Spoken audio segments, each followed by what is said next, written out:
In an age of empires and conquest, when colonial powers carved up the world, one African queen rose to defy them all. She was a warrior, a diplomat, and a brilliant strategist who fought for decades to protect her people from the brutal realities of the slave trade. This is the epic story of Queen Nzinga of Ndongo and Matamba, a legend whose name still echoes as a symbol of freedom and resistance. Born in 1583 in the Ndongo Kingdom, in what is now modern-day Angola, Nzinga was no ordinary princess. From her earliest days, she showed a sharp mind and an unbreakable will. She wasn't confined to the palace. Instead, she followed her father, the king, learning the arts of war and politics. She saw with her own eyes the horror the Portuguese brought to her land's families torn apart, villages burned, and her people sold into bondage. This early exposure to the cruelty of the slave trade ignited a fire in her that would never be extinguished. The path to the throne was not easy. After her father's death, her brother became king, but his rule was weak and ineffective. He made disastrous concessions to the Portuguese, further weakening the kingdom. Nzinga, knowing her people needed a strong leader, took matters into her own hands.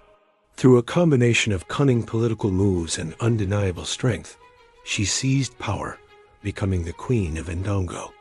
In a world dominated by men, she was about to show everyone what true leadership looked like. Her reign began with a legendary confrontation. Summoned to a meeting with the Portuguese governor in Luanda, she entered the room to find only one chair his. It was a calculated insult, a power play to make her feel inferior. But Nzinga was not a woman to be intimidated. Without missing a beat, she signaled to one of her male servants, who immediately knelt on the ground, creating a human throne for his queen. She sat eye level with the governor, a silent, powerful declaration that she was his equal. This single act of defiance set the tone for her entire reign. But clever gestures and diplomacy had their limits.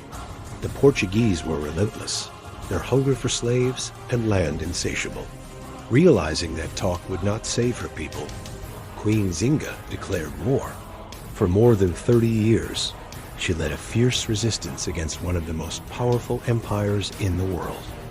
She didn't fight conventional battles. Instead, she perfected the art of guerrilla warfare. Using her deep knowledge of the Angolan landscape, she launched surprise attacks, ambushed supply lines, and melted back into the forests, frustrating and exhausting the much larger Portuguese army. Nzinga was a master of alliances. She understood that she couldn't fight alone. She reached out to neighboring kingdoms, uniting them against their common enemy. She even forged a strategic partnership with the Dutch, who were rivals of the Portuguese, cleverly playing the European powers against each other. She was not just a queen commanding from the rear. She was a warrior queen. Adorned in battle gear, she often led her troops from the front lines, her courage inspiring unwavering loyalty in her soldiers. For her people, she was more than a ruler. She was a living symbol of hope in a time of darkness. Recognizing the need for a more secure base of operations, Nzinga made a brilliant strategic move. She marched her army east and conquered the neighboring kingdom of Matamba. This wasn't just a conquest, it was a masterstroke. Matamba had a long tradition of female rulers and a formidable military reputation. By becoming queen of both Ndongo and Matamba, Nzinga created a powerful, unified state that could stand firm against Portuguese aggression. She established a safe haven for those escaping slavery, and her new kingdom became a major commercial power, disrupting Portuguese control of the slave trade routes. The decades of war took a heavy toll. There were devastating losses, betrayals, and moments where it seemed all hope was lost. Her own sisters were captured by the Portuguese and held hostage for years. But Nzinga's resolve never wavered. Every setback only strengthened her determination. She adapted her strategies, rebuilt her armies, and continued the fight. Her life was a testament to her belief that her people deserved to be free, to govern themselves, and to preserve their culture without foreign interference. In her final years, with her kingdom secure and her legacy established, the warrior queen once again became the diplomat. She was in her late 70s, but her mind was as sharp as ever. She negotiated a peace treaty with the Portuguese, a treaty that finally recognized her as the legitimate ruler of an independent Matamba. It wasn't a total victory, as the Portuguese remained in Angola, but it was a hard-won peace that secured her kingdom's sovereignty for a time.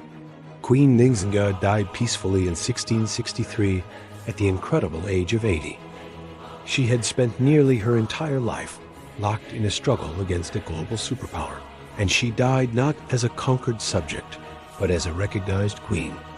Her story was almost erased from history by the colonial powers who sought to downplay African resistance. But legends like Nzinga cannot be silenced. Today, she is revered as one of Africa's greatest historical figures, an icon of anti-colonial struggle, and a powerful example of female leadership.